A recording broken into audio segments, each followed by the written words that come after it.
ምንጊዜም ሚዲያ የዕለቱ ጉዳይ ከመጽሐፍት ገበታ ከአድማጮች መድረክ መስታወት የቅዳሜ ወጎችና የተወልደ እንግዳ መደበኛ ዝግጅቶቻችን ናቸው። 703 475 6309 ስልካችን፣ ምንጊዜም ሚዲያ @gmail.com የኢሜል አድራሻችን ነው። ሰብስክራይብ በማድረግ ቤተሰብ ይሁኑ። ምንጊዜም ኢትዮጵያ።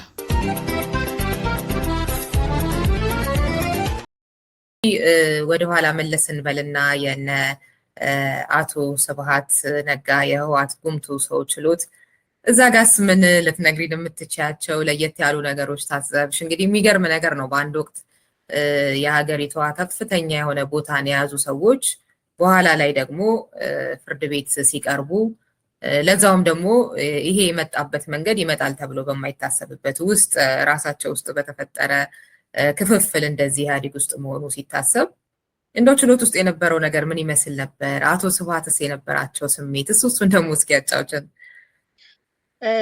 እንግዲህ ፍርድ ቤቶች ለታሰረው ሰው ብቻ አይደለም፣ ቀጣይ ሊታሰር የሚችል ልታሰር ይችላል፣ ልገለገልበት እችላለሁ ብሎ ማሰብ ያስፈልጋል።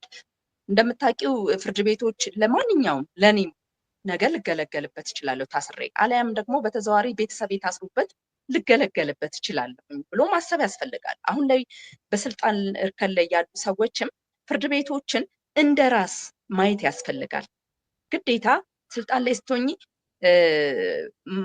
መውጣት እንዳለ ሁሉ መውረድ እንዳለ የማያውቅ አንዳንድ አካላትን ትታዘቢያለሽ እና ፖለቲካው እንዳለ ሆኖ ፍርድ ቤቶችን ማጠናከር ላይ ፍርድ ቤቶች ላይ ያለውን ነፃና ገለልተኛውን ሆኖ እንዲሰራ የራስን አስተዋጽኦ ማድረግ የበለጠ ያስፈልጋል። ምክንያቱም ነገ የምገለገልበት ነው። እንደምታስታውሹ አሁን ከሜቴክ ልነሳልሽ። የሜቴክ ዋና ዳይሬክተር ሜጀር ጄኔራል ክንፈ ዳኘው መዝገባቸውን ባልጠቅስም በመርከብ ግዢ እና በእርሻ መሳሪያ ግዢ በተከሰሱበት የሙስና ወንጀል በመከላከያ ምስክርነት የተቆጠሩት የቀድሞ ጠቅላይ ሚኒስትር ኃይለማርያም ደሳለኝ ናቸው። ጠቅላይ ሚኒስትር ኃይለማርያም ደሳለኝ በ2013 ዓ.ም የሶስተኛ የሙስና ጉዳዮች ችሎት በተቆጠሩበት የመከላከያ ምስክርነት በተደጋጋሚ መጥሪያ ልኮላቸው ባለመቅረባቸው መጨረሻ ላይ ታስረው እንዲቀርቡ ነው ያዘዘው። እሳቸው ደግሞ በፍጹም መጥሪያው አልደረሰኝም፣ በባለቤታቸው ተቋም የጸሐፊዋ ቀጥታ አስቀምጠዋለች እንጂ ለእኔ አልሰጠችኝም።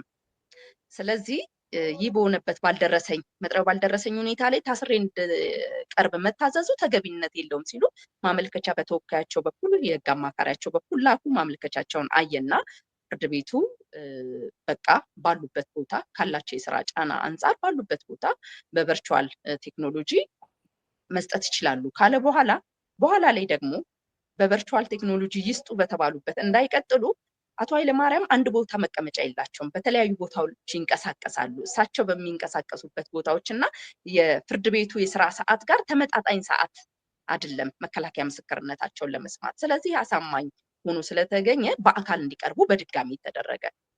በዚህ መሰረት በአካል ቀርበው በቨርቹዋል የተባለው ተቀይሮ በአካል ቀርበው ምስክርነታቸውን ሰጥተዋል። የመከላከያ ምስክርነታቸውን ሲሰጡ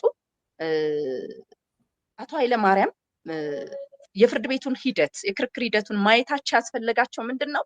ሁልጊዜ እኔ ተጠያቂ አልሆንም ብሎ ማሰብ አይደለም። አንድ ቀን ተጠያቂ ቢሆን ቤተሰቤ ተጠያቂ ቢሆን ያ ፍርድ ቤትን እገለገልበታለሁ። ስለዚህ እዛ ፍርድ ቤት ማጠናከር ማገዝ ያስፈልጋል እና አቶ ኃይለማርያም በቀረቡበት ልክ ደግሞ ችሎቱን አይተው በችሎቱም ተመስግነው የሄዱበት ሂደት አለ። ይሄ ምንድነው? ለማሳያ የጠቀስኩልሽ አቶ ኃይለማርያምን በመከላከያ ምስክርነት ይቆጠሩ እንጂ ሌሎች በተከሳሽነት ቢቀርቡ የማይጠየቁበት ሁኔታ የለም። ፕሮፌሰር መራራ ጉዲና አንድ ወቅት ታስታውሻለሽ፣ እስር ቤቱን በደንብ አዘጋጁት እናንተም ልትገቡ ትችላላችሁ ያሉት ንግግር ነበር እና ዛሬ ላይ ሆነሽ ስታዩ እነ አቦይ ስብሃት ነጋ የመጀመሪያ ጊዜ ፍርድ ቤት ሲቀርቡ እሳቸው በጣም ሳል ያስሉ ነበር፣ አሟቸው ነበር። የአቅም መዳከምም አለ። በኋላ ላይ እንደውም የጊዜ ቀጠሮ ችሎቱ አንደኛ ጊዜ ቀጠሮ ችሎት አራዳ ምድብ ነበር የተመለከተው። ቁጭ ብለው እንዲከታተሉ አድርጎ ነበረ። ስሜቱ ይከብዳል። አጠቃላይ የጊዜ ቀጠሮን ሲከታተሉ መዝገቡ አሁንም እሳቸውን ጨምሮ 6ቱ ቢቋረጥም ሌሎቹ እየሄዱበት ስላለ ያስጠይቀኛልና ልለፈው። ነገር ግን እሳቸውን እና ኮነሬን ማነው ሙሉ ገብረ እግዚአብሔርን እህታቸውንም በተመለከተ በተለይ እህታቸው በጣም ተጎሳቅለው ነበር። እሳቸውም እንደዚሁ አቦይ ስብሃትም በጣም ተጎሳቅለዋልና ትናንት የነበረውን የስልጣን እርከንና ዛሬ ችሎት ውስጥ ድቅቅ ብለው ስታይ የሰው ልጅ ከፍ ማለት እንዳለው እንደ መጽሐፍ ቅዱስ ዝቅ ማለት እንዳለ ማሳያ ነው። የነሱ በነገሮች ላይ አሁን ላይ ስልጣን ላይ ያለው ሰው እንደው በጣም ጥንቃቄ ያስፈልጋል። ህዝብ ደግሞ አይዘንብሽ፣ ህዝብን በቀጥታም በተዘዋዋሪም አትበድይ። እኔ በድለዋል አልበደሉም የሚለውን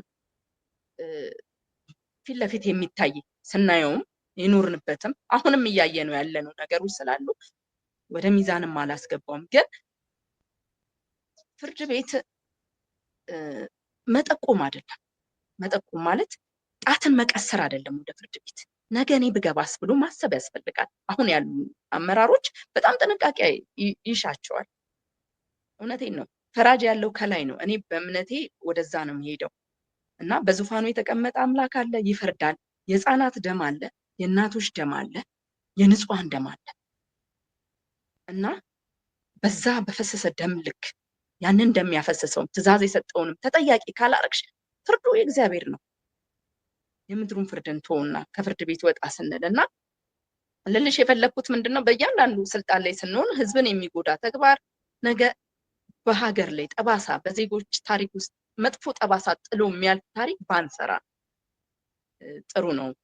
ጊዜ ሲለወጥ ደግሞ ስልጣን ይቀያየራልና 10 ዓመትም ፈጅ 20 ዓመትም ነገ ደግሞ ተጠያቂነት መምጣቱ አይቀርም። ተጠያቂነት ሲመጣ በዚሁ ፍርድ ቤት ነው የሚገለገሉት፣ በዚሁ ማረሚያ ቤት ነው፣ በዚሁ ፖሊስ ጣቢያ ነው እና በእያንዳንዷ ነገር የህግ የበላይነት እንዲረጋገጥ የራስን አስተዋጽኦ ማድረግ፣ ራስን ህግን ከመተላለፍ ቢቆጠቡ። አንዳንዴ ቲቢት አይሰራም። ህግን አንዳንድ አመራሮች ህግን ሲተላለፉ ታያለሽ፣ ተጠያቂ ሳይሆኑ ታያለሽ። ቀኑን ጠብቆ ግን ተጠያቂ እንደሚሆኑ እምነት አለኝ።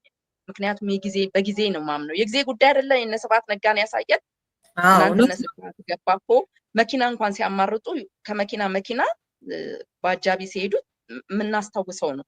ዛሬ ላይ ግን እንደዚህ አይነት ፖሊስ ጣቢያ ላይ ውድቅ ብሎ መገኘት፣ እንደዚህ አይነት ማረሚያ ቤት ውስጥ ውድቅ ብሎ እኔ ወደ ማረሚያ ቤት ይውረዱ ተብሎ ከማረሚያ ቤት የማረሚያ ቤት ቢጫ ቱታውን የደንብ ልብሱን ማለት ነው የቀጠሮ ልብስ ነው የሚባለው እሱን ለብሰው ሲመጡ በጣም እንደውም ፎቶ ሁሉ አለኝ እንዳጋጣሚ ከሌላ ፎቶ አንስተው ስመለከተው የነበረው እና በችሎት ወይም በፍርድ ቤት ፎቶ ማንሳት ባይቻልም ከሌሎች ሰዎች ያየሁት ፎቶ ነበረ እና በአካልም ሳያቸው ያንን ለብሰው ውስቁል ብለው ሳይ አይ ጊዜ በተቻለ አቅም ዜጋን ባለመበደል ህግን ባለመተላለፍ ባለችን ጊዜ ውስጥ መልካም በመስራት ማለት ትውልድ ጥሩ ነገር እንኳን ለትውልድ አስተላልፎ መሄድ ትልቅ ነገር ነው እና ይሄ ምንድነው ፍርድ ቤቶችን ላይ መጠቆም ሳይሆን ነገን የምገለገልበታለሁ በቀጥታም ህግ ተላለፌም ቤተሰቤም ተላልፎ ልጠረጠርበት ልትከሰስበት የኔ ጉዳይ ክርክር ሊደረግበት ስለሚችል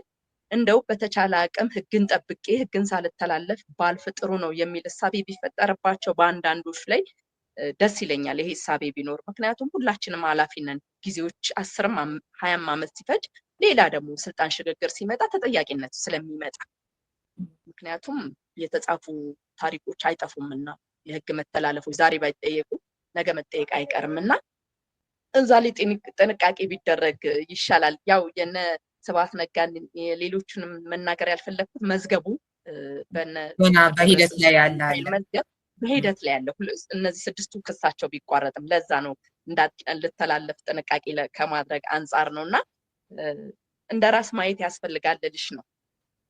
እውነት ነው። ሌላው ከመዝገቦች በጣም ውስጤን ምናልባት በግል ስሜቴን የነካው ነገር ከተንዳው ከሜቴክ ጋር ተያይዞ የስኳር ሰፋፊ ፕሮጀክቶች ጋር ተያይዞ የስኳር ኮርፖሬሽን ምክትል ዳይሬክተር የነበሩት አቶ አበበ ተስፋዬን ታስታውሻለሽ? ከተንዳው የሸንኮራ አገዳ ምንጣሩና የመሬት ድልድል ጋር ተያይዞ በሙስና ወንጀል ተከሰው ክሱ ከተመሰረተ በኋላ ምስክር እየተሰማ ያለ ነው። እንግዲህ ማረሚያ ቤት አላቸው የጤና እክል ባጋጠማቸው ህይወታቸው ያለፈው የእሳቸው ብቻ ሳይሆን ሜጀር ጀነራል ገብረመድህን ፍቃዴ የመከላከያ የኮሚኒኬሽን ሳይበር ኃላፊ የነበሩት በሬዲዮ ግንኙነቶችን አስመልክቶ እንዲቋረጥ በጥቅምት 24 ቀን 2013 ዓ.ም በመከላከያ ላይ የደረሰውን ጥቃት ተከትሎ አስቀድሞ ሬዲዮ እንዲቋረጥ አድርገዋል ተብለው እንዲሁም ደግሞ የሬዲዮ መገናኛ መሳሪያዎችን ለህወሓት ቡድን ሰጥተዋል ተብለው ነው በአቃቢ ህግ የተከሰሱት። አቃቢ ህግ ክሱን ከመሰረተባቸው በኋላ ምስክር እያሰማ ወደ 11ኛ ምስክርም እኔም በነበርኩበት ተሰምቷል እና በኋላ ላይ ቃሊቲ ማረሚያ ቤት ባለቤታቸውና ልጃቸው ሊጠይቋቸው እንደሄዱ ራሳቸውን ስተው በ3 ደቂቃ ህይወታቸው ያለፈው እነሱም አንዳንድ ሂደት ላይ ሆኖ ህይወታቸው ያለፉ ሰዎችን ስትይ እንደ ሰው ነው የምታስቢው። እንዴ በጣም ያሳዝናል። እውነቱ ራሱ እነሱ ጋር ይሁን አይሁን ሳይታወቅም ብዙ ጥያቄዎች ሳይመለሱ እነሱ ቢኖሩ ራሳቸውን የሚከላከሉበት መንገድ ይኖር ነበር። ምንጊዜም ሚዲያ የዕለቱ ጉዳይ ከመጽሐፍት ገበታ ከአድማጮች መድረክ መስታወት የቅዳሜ ወጎችና የተወልደ እንግዳ መደበኛ ዝግጅቶቻችን ናቸው። 703 475 6309 ስልካችን፣ ምንጊዜም ሚዲያ @gmail.com የኢሜል አድራሻችን ነው። ሰብስክራይብ በማድረግ ቤተሰብ ይሁኑ። ምንጊዜም ኢትዮጵያ